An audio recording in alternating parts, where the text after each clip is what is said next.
답변을 받는데 저한테 물어보고 싶은 거 많으시죠? 제가 허물이 많아요. 그죠? 너 왜 서울시장직 그렇게 쉽게 내려가지고 오스몰락에 단초가 됐다. 그런 생각하시는 분들 계시죠? 네. 그거 사실인데 뭐 그 다음에 너 왜 저 당 나갔다가 들어와가지고 저 헷갈리게 만들었냐? 그런 생각도 하시죠? 네. 자수해서 광명 찾겠습니다. 변명 좀 하겠습니다.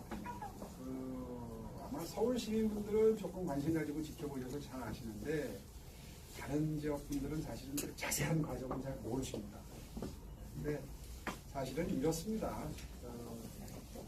무상급식 주민투표할 때 사실은 당내 싸울 사람이 저밖에 없어요. 왜 그랬을까요? 내가 시장 되고 1년도 안 됐습니다. 저는 앞으로도 선거가 3년 이상 남았어요. 근데 그 이듬해 제가 2011년도에 이제 그 사고를 쳤는데 2012년 봄에 총선이 있었고 2012년 겨울에 대선이 있었잖아요. 예. 총선 대선 앞둔 분들은 사실은 국민들한테 돈 나눠준다고 그럴 때 반대 못합니다. 그렇잖아요. 아시잖아요. 선거라거나 저보다 더 잘 알고 계십니다. 그래서 그때 사실 제 스스로 그 책임감을 느끼고 이제 그 일을 시작을 했는데 사실 첫 단추가 제가 시의회가 서울시의회가 4분의 3이 민주당이었거든요.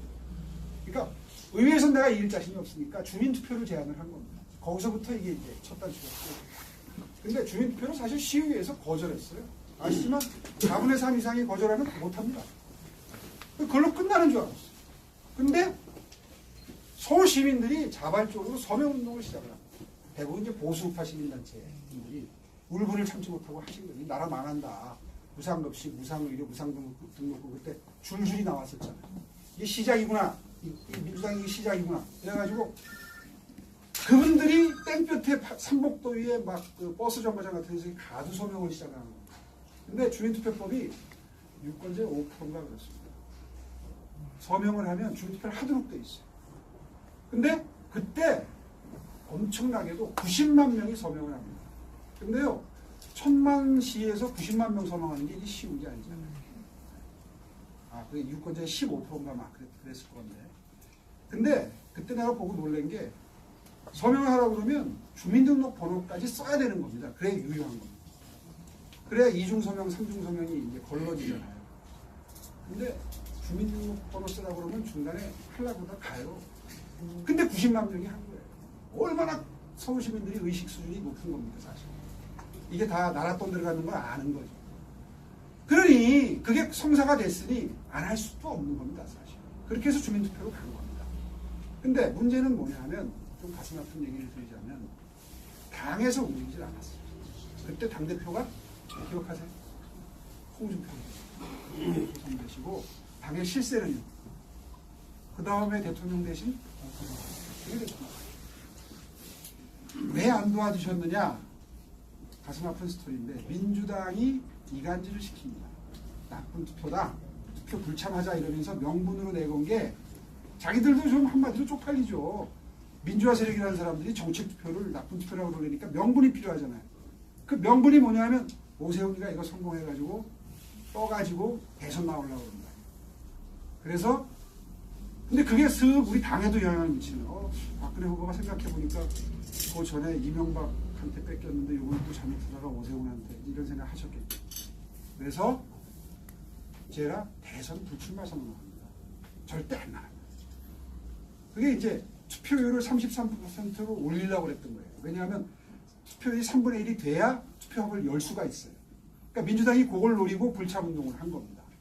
그래서 대선 불출마 선언을 하고도 불안한 거예요. 이게 33%가 안 될 것 같아요.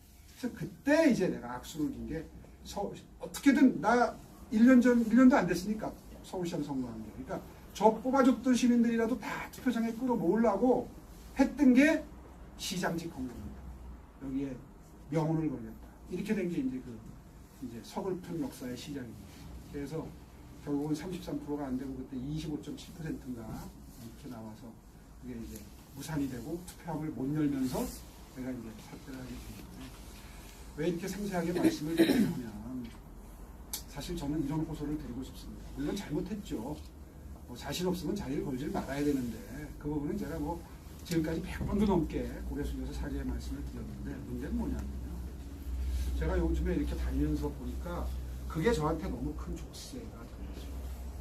그러니까 황교안 후보 같은 경우에는 정치 경력이 없으니까 하자도 없죠. 저 같은 경우에는 이제 그런 게 하자가 돼가지고 조금 좀 마음속에 저 사람이 까문 같은데 뭔가 좀 미진한 그런 게 있으신 것 같아서 제가 설명을 드립니다. 실제로 아마 민주당 같으면 제가 그 이후에 9년 쉬었습니다. 9년. 그게 11년도거든요. 여기는 8년 몇 개월 쉬었는데 제가 서글픈 건 그런 겁니다. 사실 보수 몰락의 단초가 됐다 이거는 제가 어저께 토론에서도 말씀드렸지만 그건 정말 거짓말입니다. 그 이듬해 총선을 이겼습니다. 기억하시잖아요. 그리고 대선도 이겼습니다. 그러니까 대통령 되셨을 거 아니에요. 네. 보수 몰락의 단초는 제가 아니에요. 그 다음 총선이요. 2016년 총선에서 그때 공천파동, 옥새나르샤 뭐 이거 해가지고 사실 국민들이 확 그냥 외면한 거 아닙니까? 그러니까 근데 이게 우리 당분들이 저한테 자꾸 보수 몰락의 단초다 이러시니까 제가 좀 섭섭한 거예요.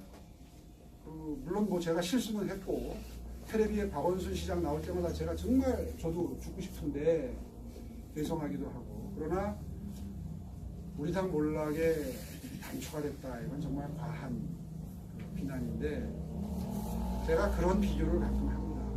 한명숙 총리가 구속돼서 실형살가 나온 거 기억하세요? 민주당의 그 대표까지 한 사람이죠. 총리도 하고. 저는 그분이 만기 출소하던 날 찍은 사진을 지금 잊지 못합니다. 기억하고 계신 분 계세요? 저는 그 눈물 보고 그 사진 보고 눈물이 났었어요. 뇌물죄로 감옥 갔습니다. 액수도 커요. 뭐 한 10억 가까이 지금. 몇 년 살다 나오는데 교도소 앞에 나오는데 딱 사진이 그때 민주당 실세들은 다 뒤에 서 있는 거예요. 문희상, 이해찬, 김경수 이런 사람들 뒤에 다 서 있는 거예요. 손에 백합복 하나씩 들고 우리 한명숙은 결백하다 이거예요. 판결이 잘못됐다 이거예요. 지금 하는 짓하고 똑같아요. 마음에 안 드는 판결은 다 잘못됐다. 우리 그런 얘기 안 해요? 쟤네들은 잘 싸우는데 우리는 왜 이렇게 못 싸우냐? 합니다. 맞습니다. 하잖아요. 개인적으로. 네, 다 그러면 또 당을 위해서 싸우던 사람 싸워가지고 실패하면 욕적되고 성공해야만 우리 편이면 다음부터 누가 목숨 걸고 싸웁니까? 그때요 우리 당에서요 당은 공식적으로 안 도와줬지만 우리 당원들은 열렬히 서명 도와주고 다녔습니다. 당원들이 다 서명한 겁니다.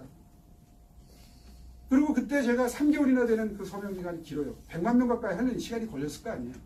그때 중앙 일간지 보수 그 언론들 무슨 편집국장 무슨 뭐 이런 분들 쭉 만나면서 제가 의견 여쭤봤어요. 전부 다 이구동성 목숨 걸고 싸워요. 이거를 막아야 대한민국이 앞으로 버틴다 이거. 나라 공간 절단난다. 이런 식으로 복제하면 절단난다. 그게 전부 보수파의 저에 대한 바람이었습니다. 제가 혼자서 독불장군으로 싸운 건 절대 아닙니다. 근데 졌다 그래서 그 다음에 시장직이 넘어갔다 그래서 아니 제가 그 다음 선거에 무슨 뭐 박원순이 될 줄 알았습니까?